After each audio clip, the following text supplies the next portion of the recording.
So what I did was ordered these Hellwigs helper springs. I was told they're really easy to install. The sun's going down, which makes it cool out here in Texas. So I'm going to try to throw these on real quick, and I'll let y'all know how it goes. So this is what we have out the box. Of course, we have our helper spring. See, it's pretty thick. And we got some bolt shackles. Ooh, I thought that was going to fall. We got some hardware.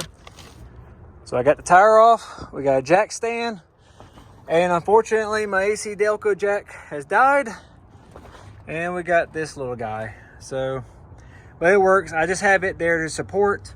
The instruction says remove the U-bolts. I took some WD-40, soaked our U-bolts down.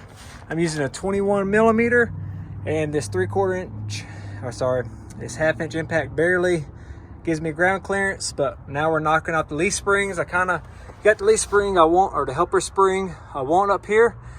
I wanted a decal facing forward, you know. That worked really well. Remove my nuts, set them to the side. Instantly you can see our U-joint, our U-bolts came up. I took one off.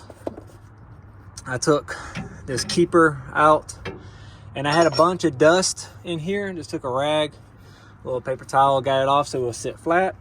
And then we'll take our helper spring, see if I can do it on camera. Probably not.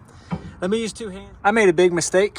One of the things the instruction said was have the wheels barely on the ground.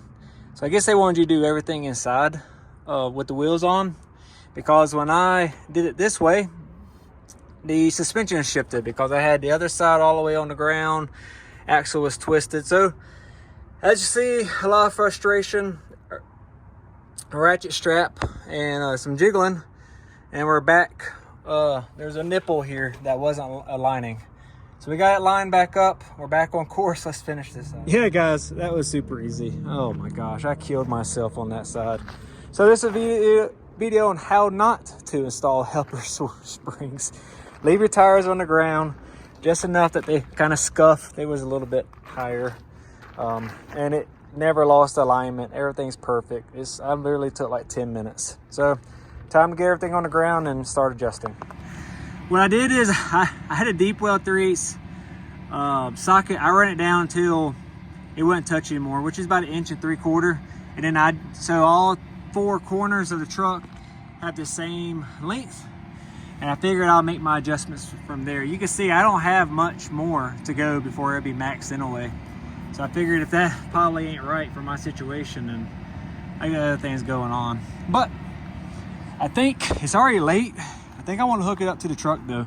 That's a lot of work not to try out. So we'll see. It's either gonna be tonight or tomorrow morning. Look at that. That truck is sitting completely level now. We gained probably a full 1 or 2 inches off of here. This used to sit danger low, but now, because I was worried I was going to take this off while driving, between the shocks and that helper spring, we're killing it right now. So, the good stuff. Truck did great. I'll tell you, towing with the truck felt so much more confident. I've been scared about towing with it. I thought it was the shocks on the truck were giving me issues and floats. It was literally just a suspension needed to be stiffened up. Felt so much better, a lot more confident. Highly recommend the helper springs and leaf springs if you have a 1500 Silverado or Sierra.